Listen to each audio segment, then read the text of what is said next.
অশ্মির কিচেনে আপনাদের সবাইকে স্বাগত। আজ আমি চলে এসেছি আরেকটি নতুন রেসিপি নিয়ে। সেটা হলো মৌরলা মাছের টক। আমি প্রথমে একটা নিয়ে নিয়েছি কাঁচা আম। আমি সেটাকে এবারে কেটে নেব। প্রথমেই পিল অফ করে নিচ্ছি, খোসা ছাড়িয়ে নিয়ে লম্বা লম্বা করে আমি পিস করে নিচ্ছি। এটা ছোট ছোট পিস হবে না, লম্বা হবে। আর নিয়ে নেব একটা পেঁয়াজ,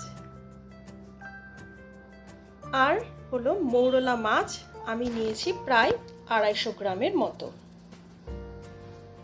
বাটিতে তুলে রেখেছি কাঁচা আম, ধুয়ে রেখেছি। আর আরেকটা বাটিতে যে মোটা মোটা করে পেঁয়াজগুলো কেটেছিলাম সেগুলো, আর 5-6টা কাঁচা লঙ্কা।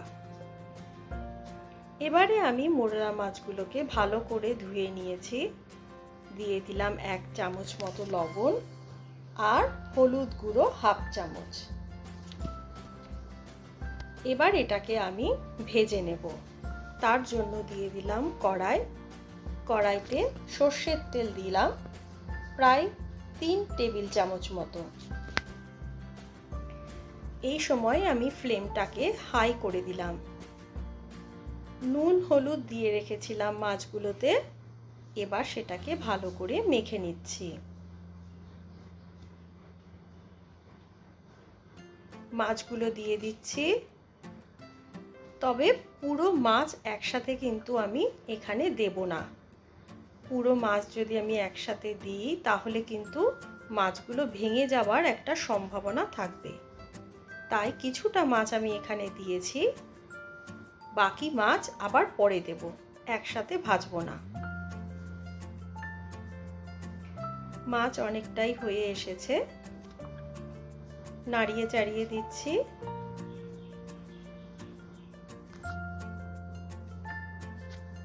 এখন যা গরম পড়েছে তাতে এই সময়ের কথা মাথায় রেখেই কিন্তু আমি এই মাছের টক বানিয়েছি। এবারে আমি দিয়ে দেব বাকি মাছগুলো। এগুলোকেও আমি ভালো করে ভেজে নিচ্ছি। ভাজা হয়ে গেছে, পাত্রে তুলে নিচ্ছি।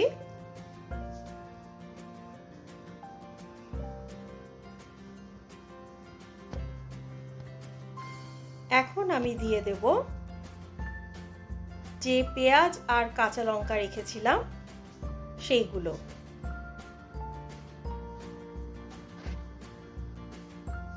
এখন আমের সময় বাজারে খুব সহজেই আপনারা পেয়ে যাবেন কাঁচা আম, তাই খুব সহজেই কিন্তু আপনারা এই রেসিপিটা বাড়িতে বানাতে পারবেন।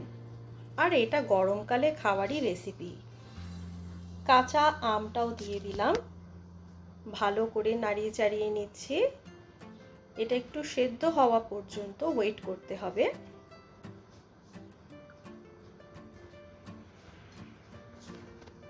আমার শ্বশুর মশাই এই রেসিপিটা ভীষণ পছন্দ করতেন। সত্যি কথা বলতে এটা উনি আমাকে শিখিয়েছেন, ওনার খুব পছন্দের রেসিপি। কিভাবে করতে হবে বাবা আমাকে দেখিয়ে দিয়েছিলেন। আর এটা তো আমাদের বাড়িতে ছোট বড় সবারই খুবই প্রিয়, সবাই পছন্দ করে গরমকালে এইভাবে খাবার। অনেকটাই সেদ্ধ হয়ে এসেছে কাঁচা আমগুলো। এবারে আমি দিয়ে দেবো এখানে 1 চামচ মতো হলুদ গুঁড়ো, আর দেব লবণ প্রায় 2 চামচ মতো। এবারেও আমি এই লবণ আর হলুদ একসাথে মিশিয়ে নেব ভালো করে, কারণ লবণ দেওয়াতে এবার ওই কাঁচা আমগুলো আরেকটু ভালোভাবে সেদ্ধ হবে, জল ছাড়বে। শুধুমাত্র কাঁচা আম দিয়েই নয়, আপনারা কিন্তু তেঁতুল বা টমেটো দিয়েও এই টকটা বানাতে পারেন। এখন আমি দিয়ে দিচ্ছি 1 লিটার জল। সেদ্ধ হতে একটু তো সময় লাগবেই, কারণ যা এইমাত্র জলটা দেওয়াতে এটা একটু ফোটার জন্য আমি ওয়েট করছি। জলটা ফুটে উঠেছে, এবারে আমি দিয়ে দেব আমার ভেজে রাখা মৌরলা মাছ।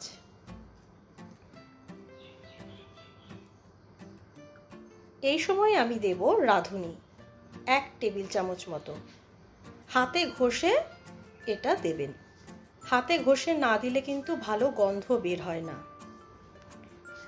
রাঁধুনি এই তরকারিটাতে, এই রেসিপিতে রাঁধুনিটা কিন্তু মাস্ট। রাঁধুনি দিতেই হবে আপনাকে, তা না হলে এর টেস্ট একেবারেই ভালো আসবে না। কারণ দেখতেই পাচ্ছেন এখানে ইনগ্রিডিয়েন্টস কিন্তু খুবই কম। আর যেটা আপনাদের বলছিলাম যে আপনারা তো এই সময়ে কাঁচা আম যেটা পাচ্ছেন সেটা তো এখনকার দিনে তেঁতুল বলুন বা টমেটো বলুন সারা বছরই পাবেন। এখন দিয়ে দিচ্ছি আমি চিনি, 2 চামচ চিনি। এটা কিন্তু সবার শেষে দিলাম। এবারে আমি এটাকে নাড়িয়ে দিচ্ছি। এবার এটাকে কিছুক্ষণ ফুটতে দেব।